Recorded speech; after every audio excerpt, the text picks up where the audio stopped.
those who know me, they know that I'm a mother of an only child, and my daughter Yasmina. Her father used to work 14/7. He works for 14/7 on the rig, 14 days on the rig, and come back for 7 days. So I needed to raise a responsible, disciplined child, and we needed to practice because we are so much attached to each other. We needed to practice to being disattached. So the therapist told me we need to take her when she was 2 years to the babysitter. I did. When she's 3, I took her to the preschool. One day, when she used to go to the preschool, in the morning, I was inviting my friends and neighbors to the breakfast in the morning. She felt there's something happening. So she told me, what's going on? I said, I'm inviting my neighbors and friends. She said, I'm not going to school today. I said, what? No, you're going to school today. She said, no, I'm not going. I'm sitting at home. I said, no, you're going to school today. And the bus came. So I held her from under her arm, and I had the tenacity to pull her and take her and put her in the bus. And the bus left. My friends came, said, where is Yasmina? I said, she went to school. He said, why? Why did you keep her for 1 day only?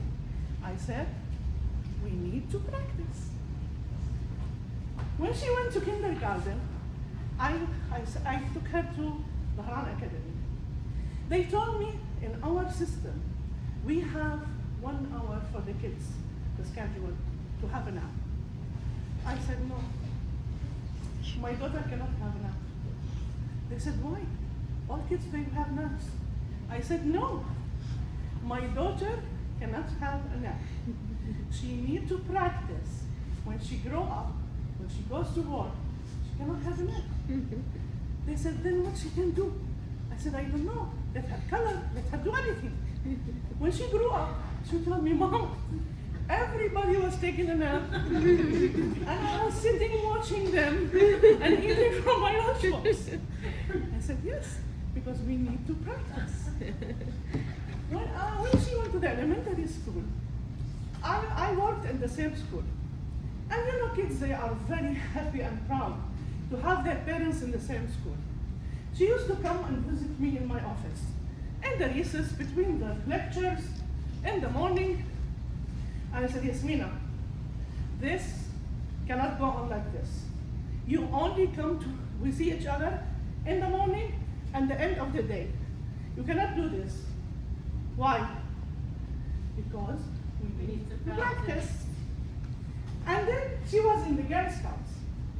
Because we need to practice to be disattached, they arranged for a trip.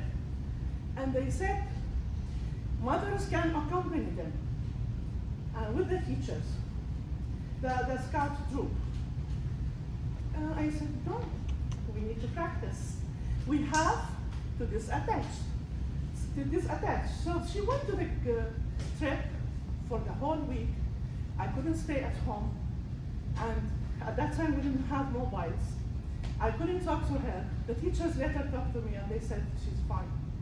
When she came back, we both burst into tears.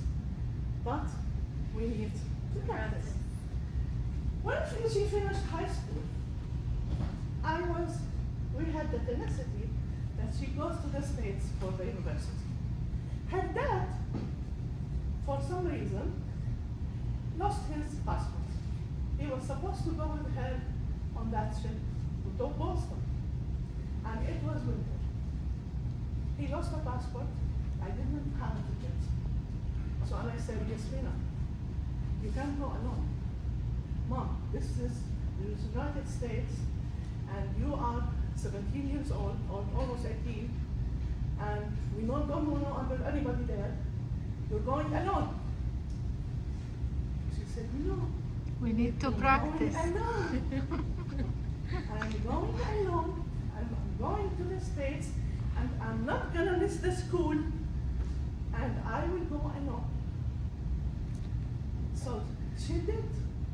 She went to Boston all by on her own. She took a taxi from the airport to the hotel. After that she didn't stay long time for the hotel. She went into the dorm and sat there for 3 days in the snowstorm. Today, I'm very proud to tell you that my daughter is 31 years old. She's today working in New York. She finished her master's degree. Did we practice? Yes, we did. But there's always, no matter how much a mother is detached from her kid, there is always a piece of our heart is attached to her. Just a second.